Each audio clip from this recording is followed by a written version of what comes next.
Greetings everyone, this is Dr. Abhishek Samdesi and today we'll be talking regarding respiratory acidosis.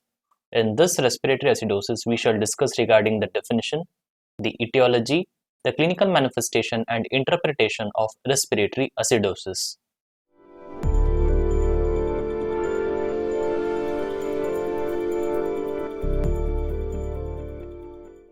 When do we call it as respiratory acidosis? It is called as respiratory acidosis when the carbon dioxide levels in the arterial blood is more than 45 mmHg with reduction in pH. The main mechanism for the respiratory acidosis is hypoventilation. Now let's have a look at the etiology of respiratory acidosis. So the following are the etiology. We can divide the etiology of respiratory acidosis under the following headings. First being the airway obstruction such as COPD or asthma. The other etiology can be because of parenchymal disorders such as ARDS or pulmonary edema.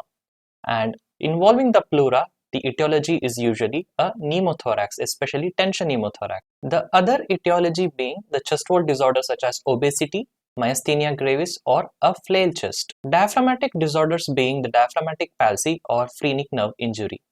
And any other spinal deformity such as kyphosis or scoliosis, and also some central causes such as drugs, stroke or infection. In all these mechanisms, there is hypoventilation. When there is hypoventilation, the carbon dioxide that is there in the alveoli is not getting flushed out from the alveoli to the atmosphere, resulting in accumulation of the carbon dioxide, which in turn gets into the blood, increasing the pH, thus resulting in respiratory acidosis. Now let's move on to clinical manifestations of respiratory acidosis. The clinical features vary accordingly based on the severity and duration. Let's look at the features of hypercapnia one by one. So the first feature is there is flushing and warm peripheries. The other features are due to the CNS manifestation because of anxiety, confusion, irritability or headaches, loss of memory. Patient can have daytime somnolence or impaired coordination, as well as personality changes, motor disturbances such as tremor, myoclonic jerks and asterixis. Asterixis is nothing but flapping tremors. This is one of the most important clinical signs that we have to elicit in the ward. The patient can progress to coma and death. Next, we shall discuss regarding the compensation in respiratory acidosis. In respiratory component, we will have both acute compensation and chronic compensation, as I told before, because lung is the first major system to act or correct the metabolic disturbance. So here we have two compensation. We call it acute compensation when the elevation of bicarbonate is equal to 0.1 into the elevation of the carbon dioxide. We call it chronic compensation when the elevation of bicarbonate is equal to 0.4 into the elevation of carbon dioxide, that is determined via your ABG. This gives an idea regarding whether the compensation which has happened is acute or chronic. Let's discuss regarding the interpretation of respiratory acidosis. So let us now look at the first clinical scenario. In this particular scenario, we have increase in carbon dioxide, but the pH is within the normal limits and the bicarbonate is still normal. So this is an acute event. In the second scenario, what has happened is there is elevation in the carbon dioxide and bicarbonate is normal. But what we note here is the pH is less than 7.35.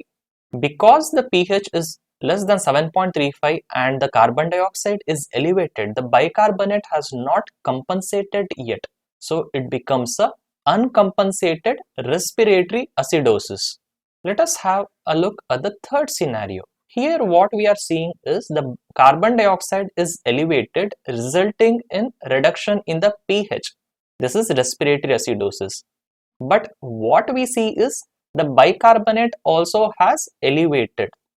Now one thing to note here is, unlike your metabolic component where all the arrows are in the same direction, in respiratory component it directs towards the opposite direction. The pH and the carbon dioxide are in opposite direction. So this is suggestive of a respiratory component, and to compensate, the bicarbonate has increased. But despite the bicarbonate being elevated, the pH has not come within the normal range. So this is suggestive of a partial compensation. Let us have a look at the last scenario. In this scenario, the pH is within the normal range of 7.35 to 7.40 and the carbon dioxide is elevated, and along with it even the bicarbonate has increased in the same direction. Now, because the pH is within the normal range and these two are still increased, it means it is a fully compensated respiratory acidosis. And this brings an end to our discussion on respiratory acidosis. So these are my references. In the next video, we shall discuss regarding respiratory alkalosis. Thank you.